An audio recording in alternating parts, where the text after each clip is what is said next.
Good day, ladies and gentlemen. In this lesson, we're going to take a look at cancellation day 2. It is the third lesson in solving systems of equations. So what we know so far is that systems of equations represent mathematical situations where we're dealing with more than one equation at a time, and we have to use the equations together somehow to solve for two missing variables.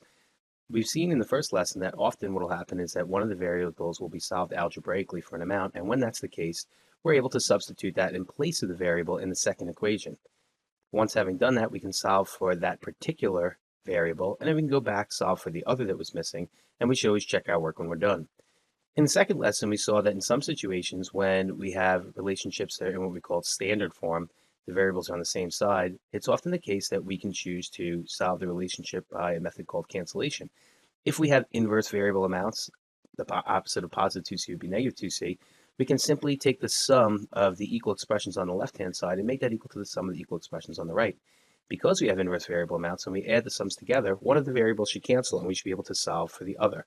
Having solved for that variable, we can go back and solve for the one that was missing, the other that was missing as well, and then we can check our work as we saw in the first instance. Today we're going to see situations where it's not obvious that we're able to cancel a variable. We're going to look at the system, we're going to have both variables on the same side, but if we were to add them up as written, neither of the two variables would cancel out. It's not that we couldn't do that. We couldn't take the sum of the expressions on the left and make them equal to the sum of the expressions on the right. It's simply that it wouldn't be a productive process the way that it's set up. So we're going to have to modify it using correct algebraic steps. The lesson that we're working on is on page 24 in your packet, and it begins by showing us a couple of quick examples of what we've done already. I'm just going to post those to you real quick. You can pause the video if you want and copy them down, but I just want to show quickly that if we have situations where we're solving a system more than one equation at a time, and both of the relationships are in standard form, the variables are on the same side, we could take the sum of the expressions on the left and make that equal to the sum of the expressions on the right. If we do that and we have inverse variable amounts, such as positive 2b and negative 2b, in the algebraic expressions, one of the variables will cancel and allow us to solve for the other. You see in Roman numeral 2 that we have inverse y variables. So if we treat this as one big equation, put up a fence, take the sum of the expressions on the left and make that equal to the sum of the expressions on the right, we notice that the positive 1y and negative 1y cancel, and we're able to solve for x. Technically, you should then go back and solve for y, and you should check your work. In question number 2, we have a little bit of a situation that needs some modification, as we saw in yesterday's lesson, where if we were to add the expressions up as written for each of the two equations, take the sum of the expressions on the left and make it equal to the sum of the expressions on the right, the variables don't exactly cancel because positive 3x and positive 3x add together to make 6x's. They don't cancel one another out. So in order to modify that appropriately, we choose to multiply either of the two relationships by negative 1. That's going to give us the opposite of positive 3x's, negative 3x's, and then when we add the modified expression for whichever relationship we chose to change to the original of the other, we're going to get inverse variables that will cancel, allowing us to solve for one of the variables, in this case y. We would then go back and solve for x, and you should always check your work. Oh look, nice job, Tooch, yay. So let's take a look at situations where it becomes a little more complicated. If you were to take a look on the next page, you'd see a situation where when we go to cancel for either x or y, neither of them would cancel if we chose to add the two expressions of each equation together. So if you were to put up a fence and simply add the expressions, the algebraic expressions on the left, so if you took the sum of the expressions on the equal expressions on the left and add them together, you get 3x's less 2y's equals 16. And you're not wrong if you do that. That is technically algebraically correct, but it doesn't really help us because we're still dealing with an equation that has two variables, x and y. So if we were to solve for x or y at this point, we would simply get an algebraic solution as opposed to a numerical amount. The solution to a system are the numerical quantities for both x and y that would solve both equations at the same time. So we're going to need to do some modification here. Typically, what we'd most often suggest is if you're not sure what to cancel, either x or y, most often people will choose to cancel the first variable. So in this instance, it would be the x's. And you'd have to ask yourself, what is the opposite of positive 2x's? Hopefully, you know that the opposite of positive 2x's is negative 2x's, and you'd want to use the correct algebraic process to get the second equation in this instance to have the negative 2x's rather than simply just 1. Since you can multiply an equation by whatever you want, we typically choose in this instance to multiply the entire second equation by negative 2. That means the entire expression on the left as well as the expression on the right. What happens is you're able to get a modified equation equivalent to the original that says negative 2x's plus 6y's equals negative 20. If you then bring over or add to it the original first equation, which was 2x's plus 1y equals 6, you should now have a situation where you can solve for y. If you put up a fence and you treat this as one giant equation and you take the sum of the equal expressions on the left and you make that equal to the sum of the equal expressions on the right, the x variables will cancel. Positive 2x and negative 2x equals 0, and we're left with 7y equals negative 14. If we continue to solve, we divide by 7, and we find out that y equals negative 2. Having solved for y, you must go back and solve for x. We know what the measured amount is going to be when these two relationships are equivalent. We need to know when they're equivalent, at what time x. So if y equals negative 2, we need to find out when that's going to happen. It doesn't matter which equation you use to solve for x. Most often we choose the first one just so we don't get confused, but you will get the same answer regardless of which equation you use. So I'm going to substitute, using parentheses, the value that I've determined for y. I'll then have to solve an appropriate equation, putting up a fence, and using correct algebraic steps. Often we go backwards through PEMDAS, so we undo the addition and subtraction first. We're left with 2x is equals 8, and we divide by 2. And it appears as though these two relationships are going to be equal when x is 4, and they will both equal negative 2. But to make sure that that's actually true, I need to check my work. And to check my work, I'm going to check, is it true that 4 units time from now, both of these relationships have a measured amount of negative 2? To do that, I have to use whichever equation I did not use to get the second variable. So for the second variable, I chose to use the first equation, which I often do just so I don't get confused. That would mean I need to use the original second equation to check to see if I actually have the precise time and measured amount when the two relationships are equivalent. So I'm going to take x less 3y equals 10, and I'm going to substitute time 4 and a measured amount of negative 2 in place of x and y. Substitute using parentheses to see if it's true that when 4 has 3 times negative 2 subtracted from it, the result is 10. That can get a little confusing because you're dealing with so many negative signs, so you might want to plug that into your calculator. Is it true that 4 less 3 times negative 2 will in fact be 10? 3 times negative 2 is negative 6, and 4 minus negative 6, subtraction is the same as adding the opposite, should be the same as 4 plus 6, and it is in fact 10. Once I get that result, I know the expression on the left equals 10. It was supposed to equal 10, and therefore my solution is correct. The solution to the system, the only x and y amounts that will make both equations true at the exact same time is 4 units of time from now when they both measure negative 2. There are many solutions to the first relationship. There are many values of x that when you take twice its value and add it to y, it'll equal 6. And there are many values, or x and y I should say, there are many values of x and y for the second relationship that when you take x and subtract 3 times the value of y will equal 10. But there's only one point in time and one measured amount that will solve both equations at the same time, the solution to the system, and that is 4 units of time from now when they both measure negative 2. If you take a look in the middle of the page at Part B asks us to begin to solve the system by eliminating or canceling whatever variable we used to solve for in the second step above. What it really wants us to do is to actually cancel out the y's and solve for x immediately.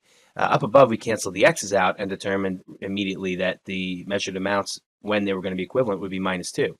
So rather than finding what they're going to measure, or y, right away, we want to find x. In order to find x, we'd have to cancel y. And that could have been done by observing that the second equation has negative 3y's in it. And if we could simply get the first equation to have positive 3y's with the correct algebraic process, we could add the modified equations together and get our y's to cancel and solve for x.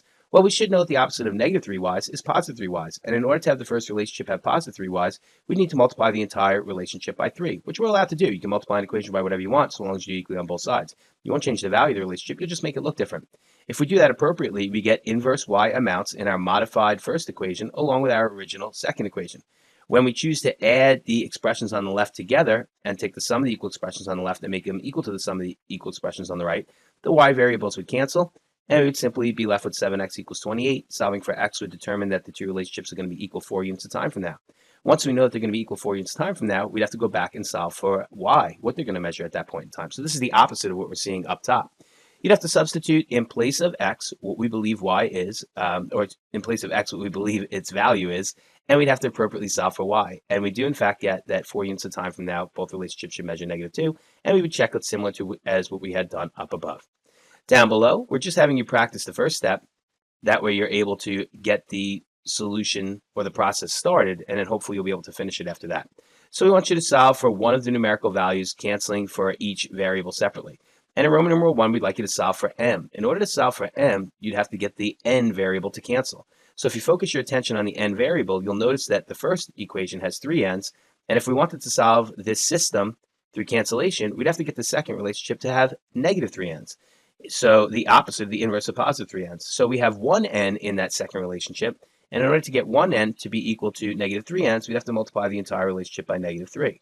You can multiply an equation by whatever you want, so long as you do it equally on both sides.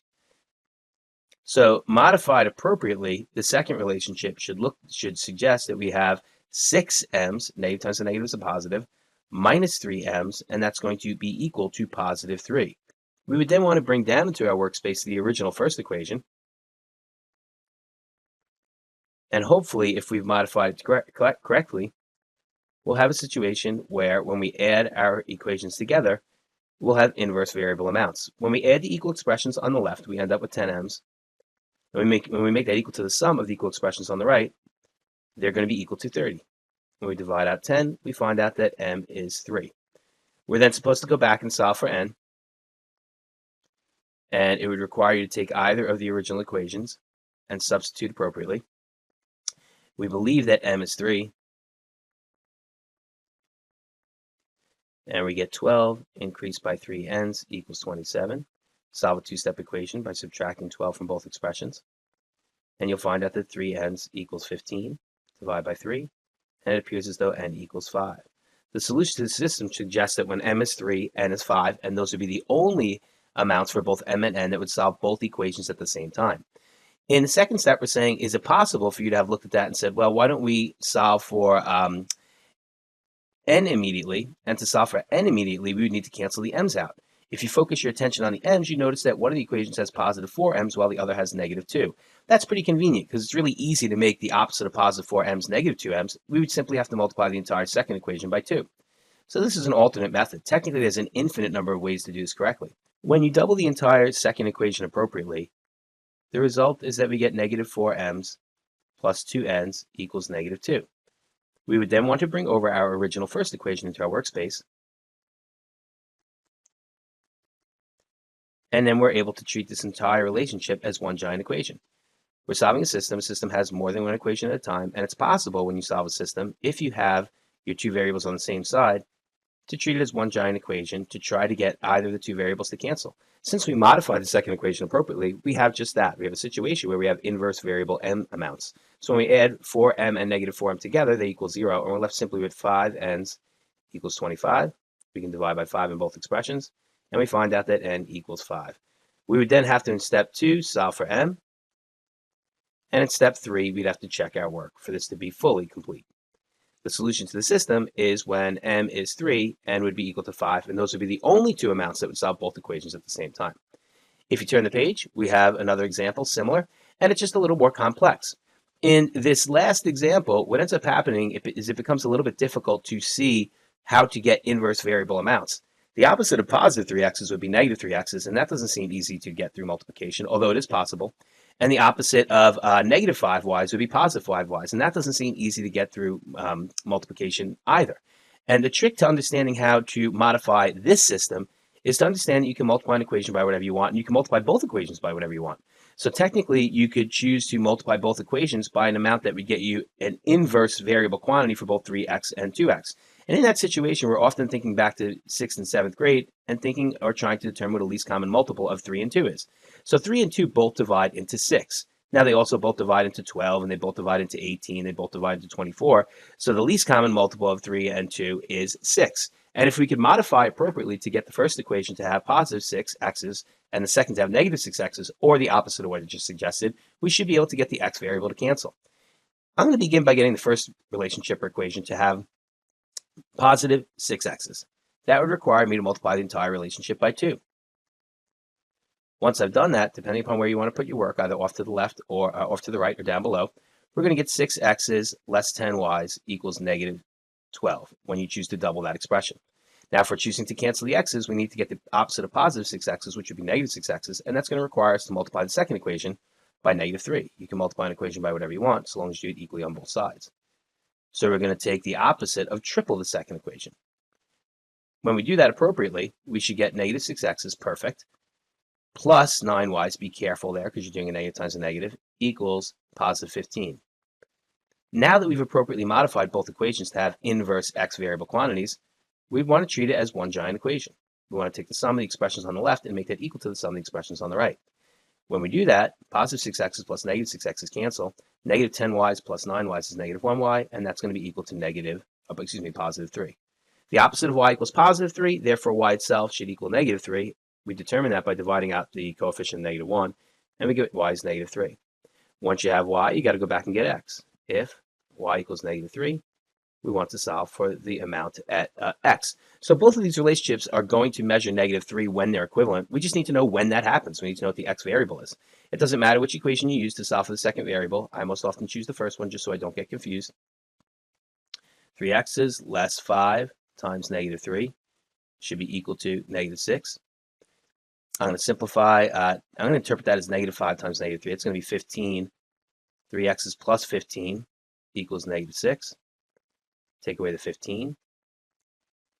I'm going to add negative 15 so I don't get confused with my work. And I get 3x equals negative plus a negative is just more negative. Or if you're at negative 6 and you subtract away 15 more, you're at negative 21.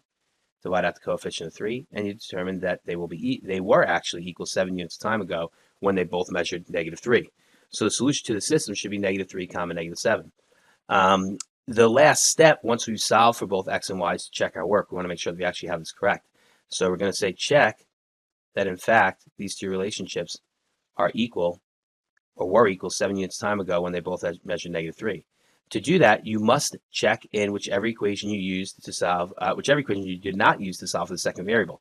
So I used the first equation. You didn't have to, but that's going to force me to have to check in the second equation. That's the only way I'm going to be able to assure that I got this right, because the solution to the system is the time and the amount when they both measure the same.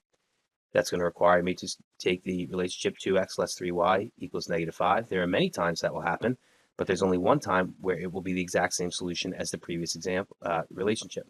I'm going to substitute negative 7 in place of x and negative 3 in place of y. And I'm hoping that the result is that the expression on the left equals negative 5. So I don't get confused with all those computations. I'm just going to go to my calculator and substitute in the expression. And hopefully the result is not negative 11.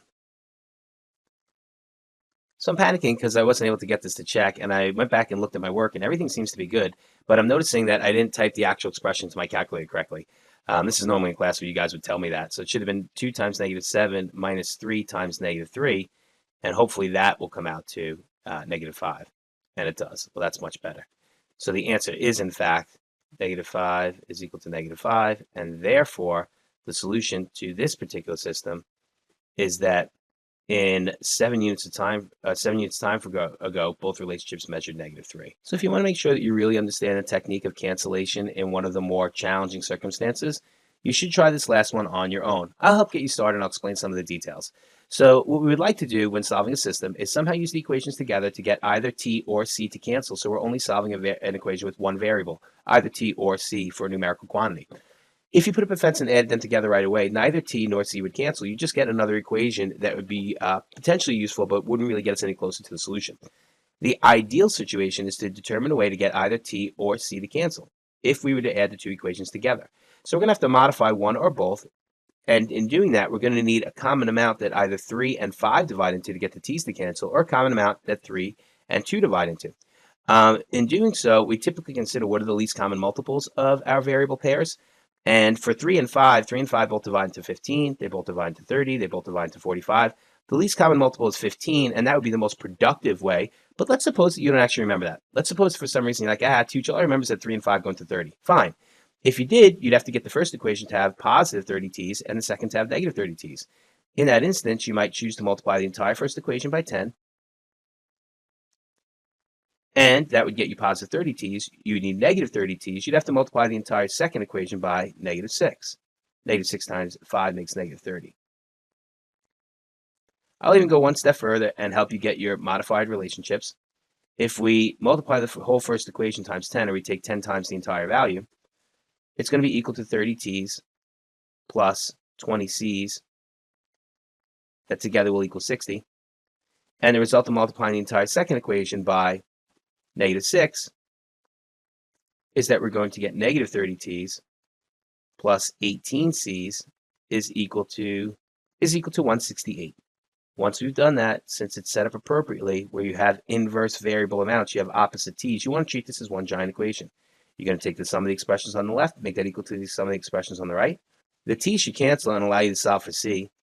And once you determine the value of c, you want to go back and solve for t. When c equals whatever you get, go back and substitute into 3t plus 2c equals 6. After you've done that, the last step would be to check your work. And you want to check whatever you get for t and c. Check that c equals and t equals, and always substitute into the equation that you did not use to get the second variable. So that would be 5t less 3c equals negative 28, and see if your work actually checks out. If you're able to do that on your own, you're in great shape. So pause the video and give it a shot, see what you get. If you in fact tried the last question on your own, when you add the two modified equations together with the inverse t variable quantities, you should get 38c equals 228. When you divide by the coefficient of 38, you'll find out that c should be 6. These two relationships should be equal when c equals 6.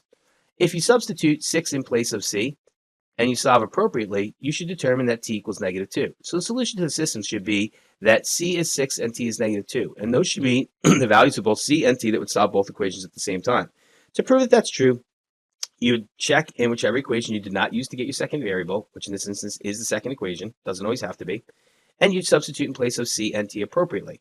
Then evaluate the expression. And in fact, it does come out to negative 28, which means we have it correct. There were other ways to do this that were a little more complex. Certain students will figure out other methods as we move forward, but for now, I'm going to skip that.